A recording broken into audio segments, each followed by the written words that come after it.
चलो बैठ जाओ, सब बैठिए। गुरु जाने दो, आश्रम ले जाऊंगा मैं। आप सभी अपनी अपनी जगह बैठ जाइए, अब व्यवस्था हो रही है। जैसे बैठे थे वैसे बैठ जाइए।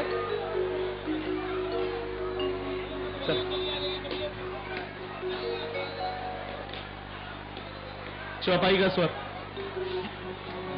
छोटी छोटी।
बोली बांके बिहारी लाल की जय। श्री हनुमंत बलवंत महाराज की जय। जय जय श्री राधे, जय जय श्री राधे, जय जय श्री राधे श्याम। जो जहां खड़े हैं मेरा हाथ जोड़ करके निवेदन है वो वहीं बैठ जाइए।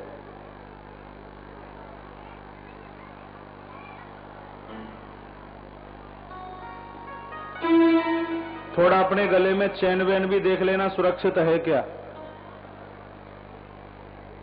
परस बटुआ भी देख लेना और मोबाइल भी देख लेना।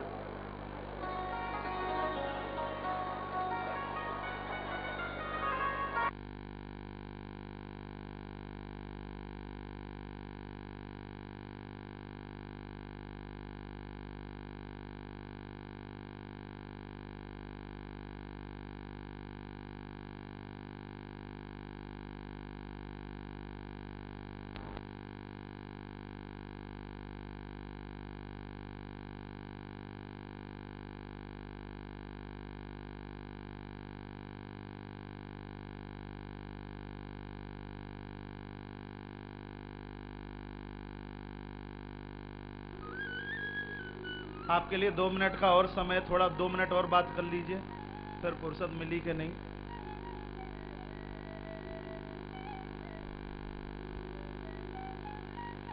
विप्रधेनु सुरसंत हितलीन मनुज अवतार, निज इच्छा निर्मत तनु माया गुण गोपार। भक्तों के लिए, संतों के लिए, ब्राह्मणों के लिए भगवान का धरती पर यह विलक्षण अवतार हुआ है।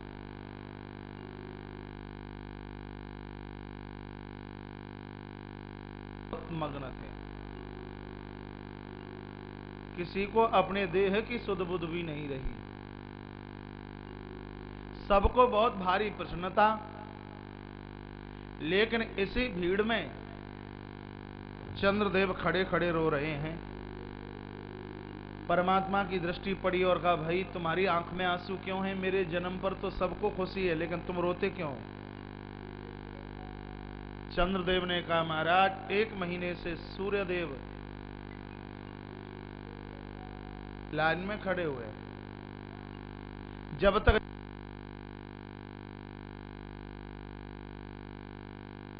भगवान बोले, रोते क्यों हो? अब के सूर्य वंश में आए हैं तो फिर के चंद्र वंश में आ जाएंगे। रोते क्यों हो? अब के दोपहर के 12 बजे आए तो फिर के रात को 12 बजे आ जाएंगे। 2 अवतार भगवान के ऐसे, एक दोपहर के 12 बजे, एक रात्रि को 12 बजे। भक्तों ने शिकायत करी परमात्मा को, कहा भगवान प्रातः है 4, 5, 6, 7 बजे का समय कितना बढ़िया होता है। एक को दोपहर के 12 बजे की सूजी और एक को आधी रात्रि की, पूरी रात तक सोने नहीं दिया। क्या तुमको यही समय आने का अच्छा लगा? तो भगवान ने जवाब दिया कि दोपहर के 12 बजे व्यक्ति प्रमादी होता है। जब दोपहर को खाता है तो कहता है कि थोड़ा सो लिया जाए, थोड़ी नींद ले ली जाए। आलस्यता और प्रमादता, उसको समाप्त करने के लिए, खत्म करने के लिए भगवान दोपहर के 12 बजे प्रभु राम के रूप में प्रकट होते हैं। आधी रात्रि को भगवान इसलिए प्रकट होते हैं, भगवान संकेत करना चाहते हैं। व्यक्ति बड़े अपराध करना चाहता है, सोचता है कि आधी रात्रि को मुझे कौन देख रहा है। प्रभु का संकेत है कि भैया आधी रात्रि को भी मेरी दृष्टि तुम्हारे ऊपर ही टिकी हुई है। भगवान जगत को इस संकेत देना चाहते हैं। तत्पश्चात एक बार जयकारा भगवान के नाम का जोरों से बोली रे रामचंद्र भगवान की, शंकर भगवान की जय। जय श्री राम, जय जय श्री, जय जय श्री राधे। अयोध्या में इतना आनंद है, महाराज दशरथ ने इतना दिया, इतना दिया कि लेने वाले कंजूस हो गए, लेकिन देने वाला बड़ा।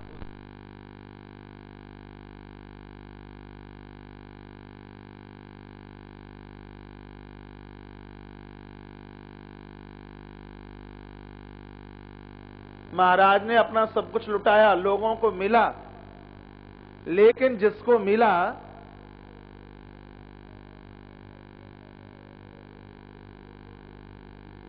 उसने भी अपने पास नहीं रखा, उसने वापस कर दिया। बहुत लोग मेरी आवाज को सुन पा रहे हैं और ये चौपाई मानस की इतनी गंभीर और इतनी बढ़िया है। जीव मात्र का सर्वस्व क्या हो सकता है? परमात्मा। ईश्वर से सर्वोपरि ना तो कोई हुआ है, ना हो रहा है और ना होने वाला है। और परमात्मा से, सर्वोच्च भगवान से सर्वोपरि किसी को मानिए भी मत। जिस स्थान पर ईश्वर है उस स्थान पर कोई हो ही नहीं सकता। महाराज दशरथ के जीवन में सर्वस्व भगवान चल करके आए हैं। सर्वस्व दान दीन सब काऊ, जितने भी सामने थे अपने प्रभु को महाराज दशरथ ने सबके हाथ में दे दिया। विलक्षण की बात यह थी कि ईश्वर जिसको मिले उसने भी उन्हें अपने पास नहीं रखा, उन्होंने भी महाराज वापस दे दिया। भगवान आनंद हैं, आनंद के अधिकारी स्वयं अकेले मत बनिए, आनंद को लुटाइए, आनंद को बांटिए। आनंद को बांटने में बहुत आनंद आता है। संतों की पूजा क्यों होती है? ये आनंद लुटाते हैं, ये आनंद बांटते हैं। आनंद बांटिए, आप नंद बन जाओ।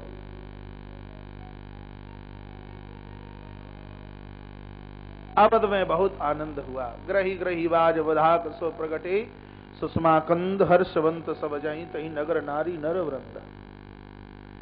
आश्चर्य की गजब की बात यह थी कि महाराज के घर में भगवान आए हैं, लेकिन सबको ये एहसास हो रहा था कि आज हमारे घर में पुत्र का जन्म हुआ है। कथा कहती है किसी के घर में शुभ होता है उससे ज्यादा खुशी हमें होनी चाहिए, लेकिन ये आज वर्तमान समय में दुर्भाग्य है। और की तो बात सुनिए, सगे भाई के घर में कुछ होता है तो हमें दिक्कत होती है, सगे चाचा के घर में, बड़े पापा के घर में कुछ होता है तो हमें परेशानी होती है। और कई बार मैंने ये भी निवेदन किया, वर्तमान समय में व्यक्ति जितना अपने दुख से दुखी नहीं है, जितना कि दूसरों के सुख से परेशान है। बहुत परेशान है, बड़ा दिक्कत में, बहुत भारी परेशानी। ये भी कथा यहां पुराण की चल रही है। अयोध्या के हर व्यक्ति को ऐसा लगा कि बालक हमारे घर में प्रकट हुआ है। सब आनंदोत्मग्न थे, झूम रहे थे। और ये कथा भोलेनाथ जगदम्बा को सुना रहे हैं। कहते हैं देवी मैंने जिंदगी में एक बार तुझसे चोरी करी बस। अब अपनी साहूकारी तो सब बताते हैं, लेकिन भोलेनाथ अपनी चोरी बता रहे हैं मां जगदम्बा को। देखिए सुंदर चौपाई के साथ। जय जय। और हूँ एक कहूँ निज चोरी,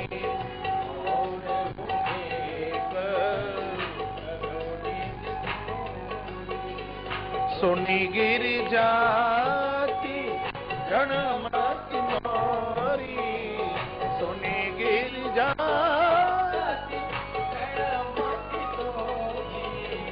और हूँ एक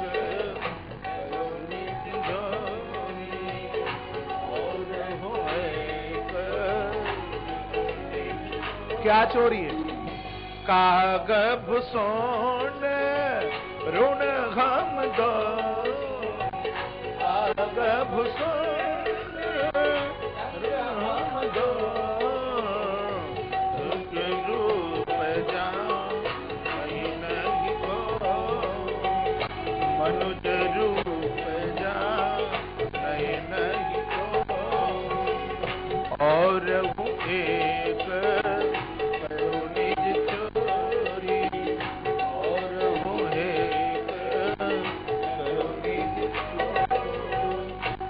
भोलेनाथ कहते हैं देवी मैं अपनी चोरी बताऊं, मैंने एक बार तुझसे कुछ छिपाया। क्या?